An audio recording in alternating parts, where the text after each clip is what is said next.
adventures of Rocky and Bullwinkle and Friends. Starring the jet-age aerial ace, Rocket J. Squirrel. And his pal, Bullwinkle the Moose. Hi, glad to see you again. Likewise. We got some great things on the show today. Like what? Like what? Well, you ought to know, Bullwinkle. You're in some of them. Well, let's get started.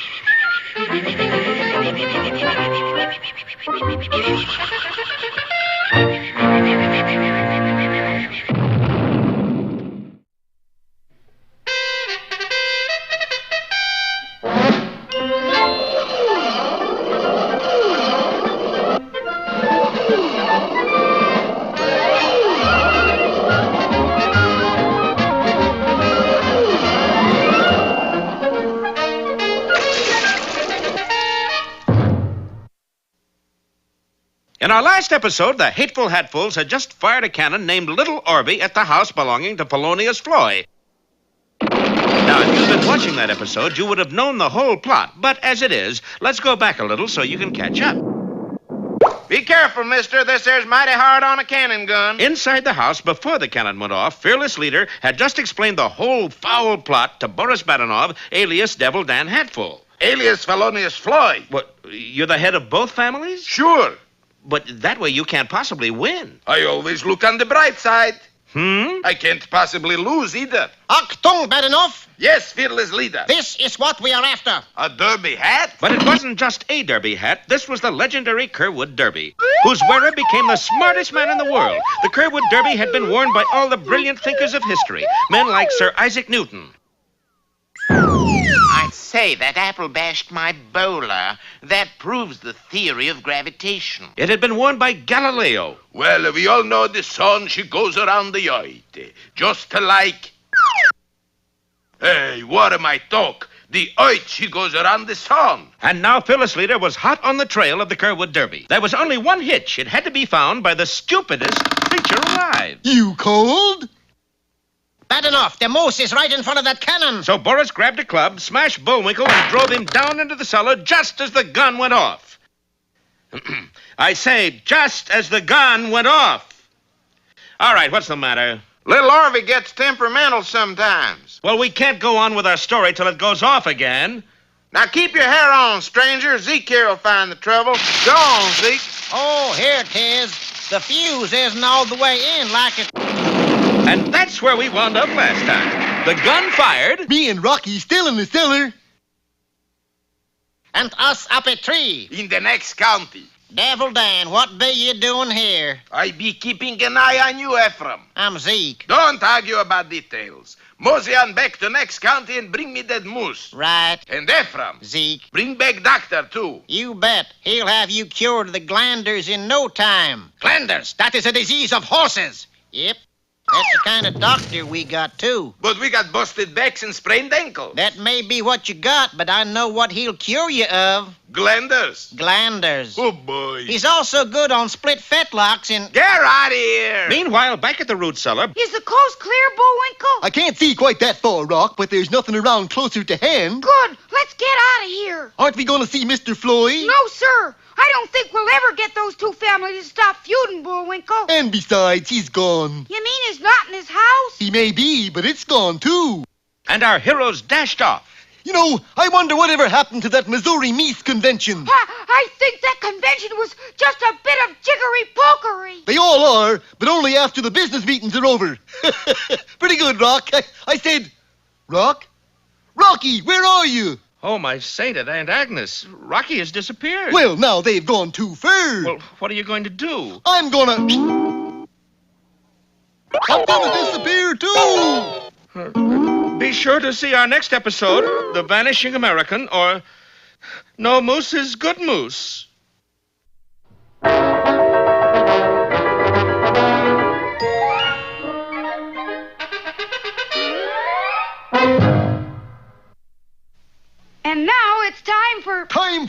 dancing fool, Bullwinkle. Again? Do-do-do-do-do-do-do-do-do-do-do-do. And now for one of our special fairy tales. Yeah.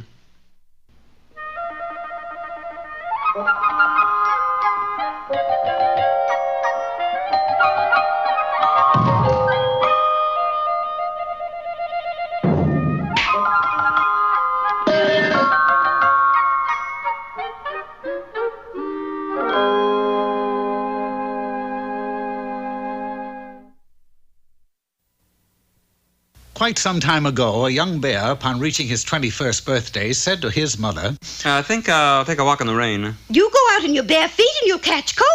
but he paid his mother no heed and took a 3-hour constitutional in what amounted to a torrential downpour.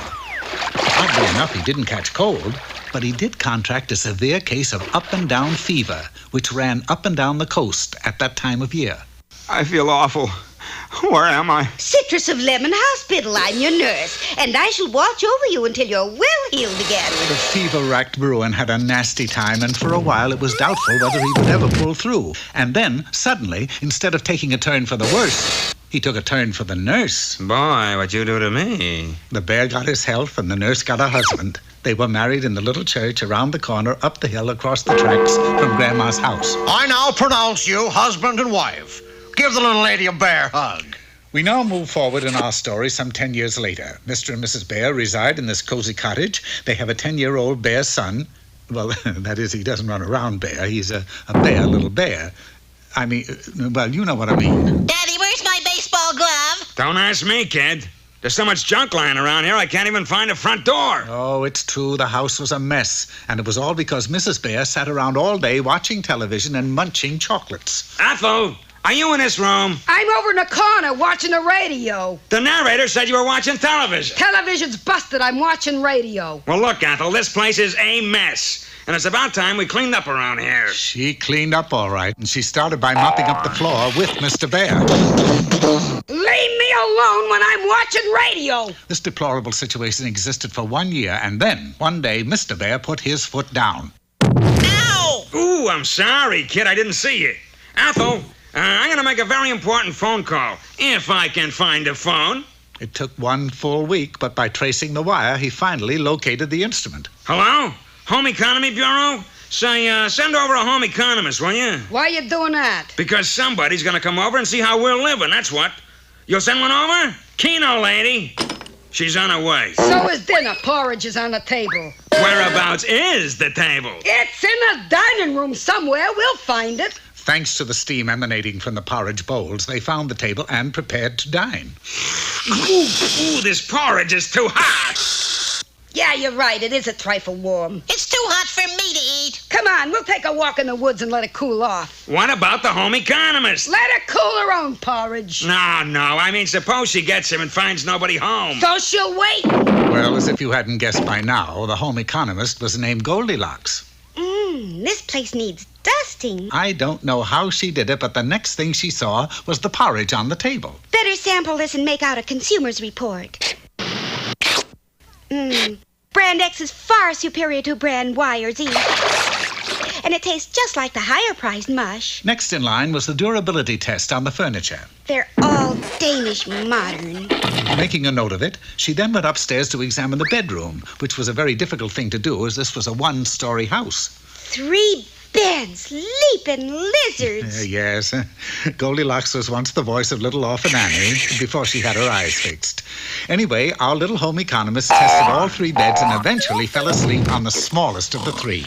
Well, we're home. Let's eat. Hey, somebody's been eating my porridge. Yeah, somebody's been eating mine. Whoever ate mine even ate part of the bowl. Mash bagels. Don't be silly. It was probably the home economist. Oh, my gosh, look at my rocking chair. It's still rocking. We've been invaded. Calm down. I tell you, it's probably the home economist. It was then that Goldilocks' snoring fell upon their ears. I hope it isn't those boys from UCLA looking for another mascot. I'll get my gun. It was a mighty concerned threesome that ascended the stairs.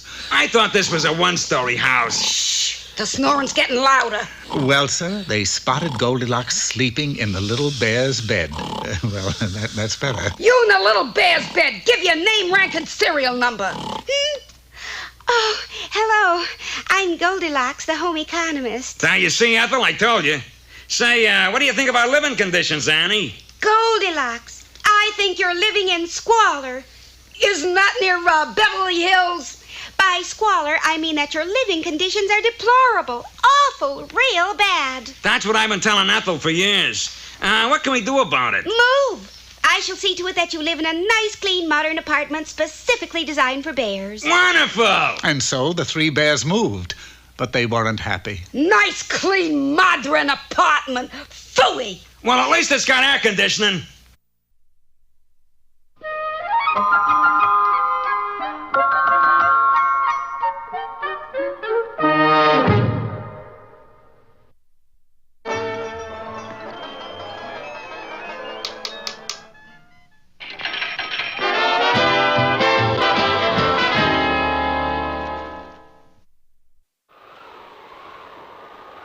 Hello there, sailors and other poetry fans. Today's salty yarn is a poem by that old ancient mariner, Alan Cunningham. Oh, a wet sheet and a flowing sea, a wind that follows fast and fills the tight and rustling sail and bends the gallant mast. Bullwinkle! And bends the gallant mast, my boys, while... Bullwinkle, isn't your gallant mast bending a little too far? Mr. Cunningham says that's how it's gotta be. Now what are you doing? I'm balancing the boat by, flipping the jib. Flipping the jib? Certainly, see? It's balanced. Yeah, but suppose the wind changes. Silly squirrel. Mr. Cunningham says it never changes this time of day. Moose overboard! Yeah. Oh, a wet seat and a flowing sea. Mr. Cunningham says it's a wet sheet. He knows what he's got. I know what I got. Today's lesson is mighty important, remember? Bullwinkle is a... Not that lesson. This lesson.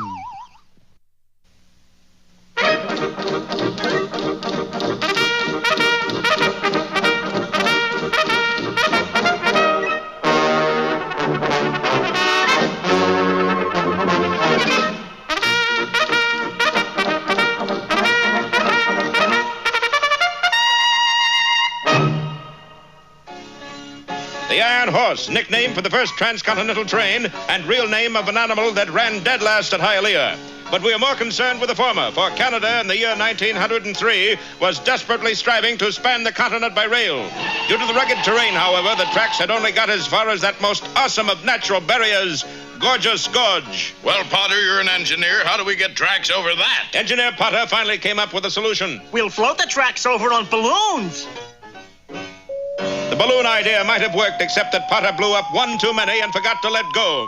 An emergency meeting was called. Montague thinks we should throw the tracks over. Harrigan thinks we should throw Montague over. Why don't you fellers build a bridge? They fired the janitor, but kept his idea. Now, in those days, bridge builders were practically non-existent. In fact, the only construction workers were house wreckers, and the biggest house wrecking firm was Edifice Rex. Edifice Rex had a foul reputation, and the same could be said for its general manager, the ever-unpopular Snidely Whiplash. Look, if the price is right, I'll build your bridge. We'll pay anything. That's a little low, but in this case, I'll make an exception. Construction began the next morning. Where do you want this case of dynamite, boss? Stick a 365-day fuse in it, light it, and put it on the bridge. 365 days later... Congratulations, Whiplash. I shall now christen the bridge with this champagne. Domestic champagne, do it every time. The bridge went up 40 times and came down the same amount. It was a situation that only the Royal Canadian Mounted Police could handle, and they sent their best man, our valiant hero, Dudley DeWright. I understand you're having trouble with your water heater. No, it's the bridge. Take a look at it quick. They don't stay up very long. See what I mean? Someone's engaged in sabotage. I know a couple engaged in Toronto. You must find the culprit. Actually, they're going to be married in Quebec. The first thing you should do is question the engineer. Egad, Rollo, we've destroyed more bridges than a nearsighted dentist. Allow me to introduce myself, gentlemen. Constable Mounted Police of the Dudley DeWrights. Curses, it's the Pollyanna of the tall timber. What can I do for you, Constable? I understand that your bridges are falling down. There's another way of saying that, you know. Henceforth and forthwith, the next bridge that goes up shall stay up, and I shall stay up with it. Girder by girder, plank by plank, the bridge began to take shape. Dudley was like a man possessed. He stayed on the job 24 hours a day, never sleeping, never eating. I have insomnia, and I'm on a diet. But Whiplash was a man to be reckoned with. What is that you are setting on this bridge, sir? That's a birthday cake. Those are singularly strange candles on that birthday cake. Pray tell, what do those letters TNT stand for? Those are the initials of the man whose birthday it is. TNT. Tippecanoe and Tyler. Shouldn't that be Tippecanoe and Tyler, too? He won't be 2 till tomorrow. The final nail was driven home, and the bridge stretched itself majestically across the yawning chasm. That's when Whiplash lit the candles. Shh. Now you wait right here on the bridge while I go find Tippecanoe and Tyler. Not one to be a party pooper, Dudley obeyed the request. Whiplash, on the other hand, wasted no time in getting off the ill-fated structure. That is, he almost got off. Sorry, sir, but this is a toll bridge. You can't cross unless you can pay the toll. Well, quick, you dunderhead, how much is it? $83.42. But even if you paid, I couldn't let you cross. This is a train bridge, and you're not a train, are you? Knowing that it would explode momentarily, Whiplash dashed back to the cake. Out of my way, do-right, I must blow out the candles. You cannot do that, sir. That privilege is reserved for Tippecanoe and Tyler. Mother of pearl, I'm enmeshed in my own cesspool. But fate was about to step in, for over the railing climbed a pathetic little man who said, I understand you're throwing a party for me up here. Don't tell me your name is... Tippecanoe and Tyler. Blow out the candles, I implore you. Just a moment, there is something amiss here. You said Tippecanoe was going to be 2 today. This man looks more like 6. And Dudley threw the cake over the side. You're sure the trouble is over? Positive, Inspector. In fact, I collected all these spare sticks of dynamite, brought them back here to the post, and put them in your file cabinet. What file cabinet? That file cabinet. That's a potbelly stove. Hurry, see if the fire's still burning. I think it's out now, sir. Sir? Oh, sir! Yoo-hoo, Inspector!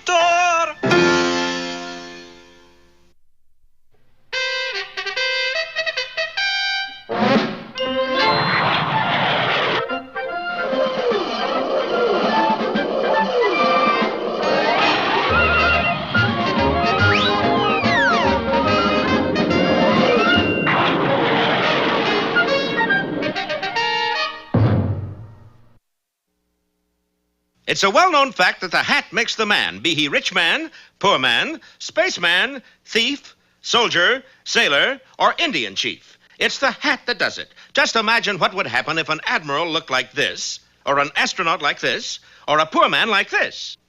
Ridiculous! Yes, hats are important, all right, but no hat in history ever caused the controversy that this one did, for this is the Curwood Derby, which makes anyone who wears it the smartest person in the world, and it's being eagerly sought by Boris Badenov and his fearless leader. Once my head is under that hat, Badenov. You'll be smart. What? I mean smarter, dear old chiefy boy, honeypot, superior officer Dow. Badenov, you're making my cuffs soggy. Sorry. And what happens when your fearless leader is all-powerful? Pennsylvania rules the world.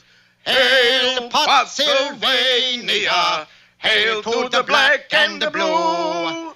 Hail, Pennsylvania! Sneaky and crooked, through and through. Down with the good guys, up with the boss. Under the sign of the Triple Cross. Oh, hail, Pennsylvania!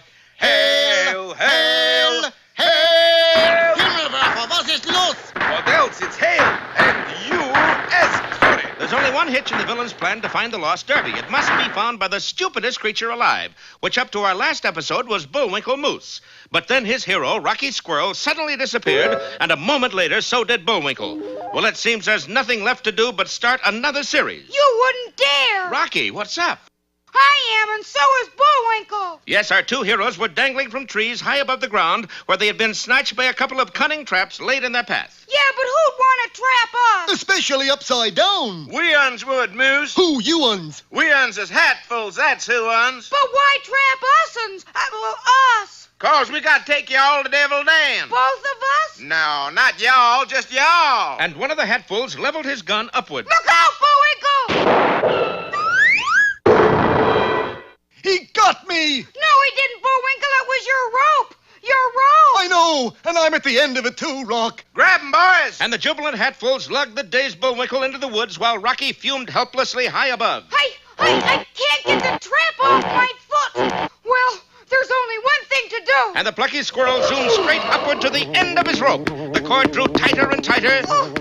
And finally a tree limb snapped and Rocky was free, except for a 10-foot branch trailing behind him. Hang on, Bullwinkle, I'm coming. Down the aerial speedster flashed lower and lower. Run, Zeke, run. Here comes that pesky squirrel. Well, I got just a thing for pesky squirrel. What's that? My pesky squirrel gun. I'll stay here, and when he goes past, I'll let him have it. Sure enough, when Rocky flashed by, Zeke rose to his feet and leveled his rifle. Unfortunately for him, Zeke had forgotten about the trailing tree branch. Well, the branch saved Rocky that time, but then as he approached Bullwinkle's captors... Hey, you guys, drop that moose! The branch caught in the fork of another tree, and Rocky was snapped down and out of sight. Well, that takes care of him, Alfred. Let's go. I could sure use a squirrel tail for my car aerial. There's no time. Let's go. And the Hatfuls hurried through the woods, bearing the bewildered Bullwinkle toward a sinister hut where a rather unpleasant reception committee awaited him. Don't miss our next episode, Hello, My Booby, or Pleased to Beat You.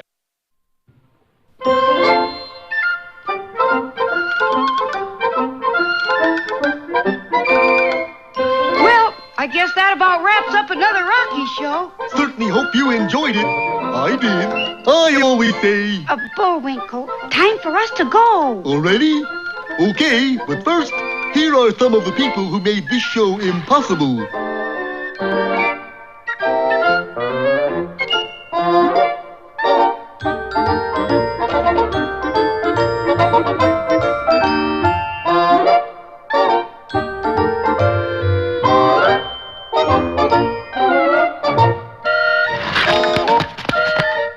That's not all. The fingers get tired.